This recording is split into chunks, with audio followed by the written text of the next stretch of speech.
மக்களே, நான் உங்கள் சிவா பேசுகிறேன். சேமிப்பு வந்து ஒரு நல்ல பழக்கம். சரியா? சின்ன வயசுலேருந்தே சேவ் பண்ண ஆரம்பிச்சிக்கோ. பணத்தை வந்து சேமி. சரியா? இப்போ உங்கள் அம்மா வந்து உனக்கு ஒரு 10 ரூபா தராங்கன்னா அதில் ஒரு 5 ரூபா சேமித்து வச்சுக்கோ.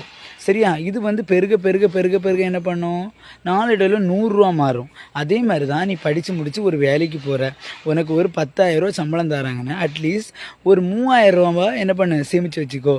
கொஞ்சம் கொஞ்சமாக சேர்க்க சேர்க்க தான் சிறு துளி தான் பெருவெள்ளமாக மாறும். அதே மாதிரி சிறுக சிறுக சேர்க்கக்கூடிய பணம் ஒரு நாள் வந்து பெரிய ஒரு அமௌண்ட் ஆகும். சரியா?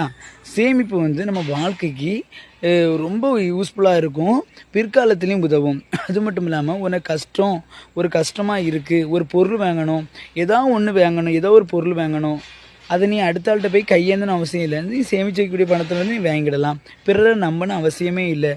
நீ எவ்வளோ தான் கஷ்டப்பட்டு உழைச்சாலும் நீ உழைச்சதுக்கு ஒரு பிரயோஜனமாக இருப்பது சேமிப்பு தான். அந்த சேமிப்பு இல்லைன்னா நீ கஷ்டப்பட்டு உழைச்சதுக்கு எந்த ஒரு பிரயோஜனம் கிடையாது. அதனால் சின்ன வயசுலேருந்தே என் அன்பு மாணவ செல்வங்களே, என் வீடியோ பார்க்கக்கூடிய என் அன்பு உள்ளங்களே எல்லோரும் வந்து பணத்தை வந்து சேமித்து வச்சுக்கோங்க. பிற்காலத்தில் ரொம்ப யூஸ்ஃபுல்லாக இருக்கும். அது ஒரு நல்ல பழக்கம்.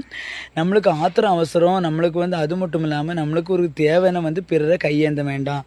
அதனால் சேமிங்க, வாழ்க்கையில் முன்னேறுங்க, ஹாப்பியாக இருங்க, சந்தோஷமாக இருங்க. ஆனால் வந்து பணத்தை வந்து சேமித்து வச்சுக்கோங்க, பிற்காலத்தில் யூஸ்ஃபுல்லாக இருக்கும்.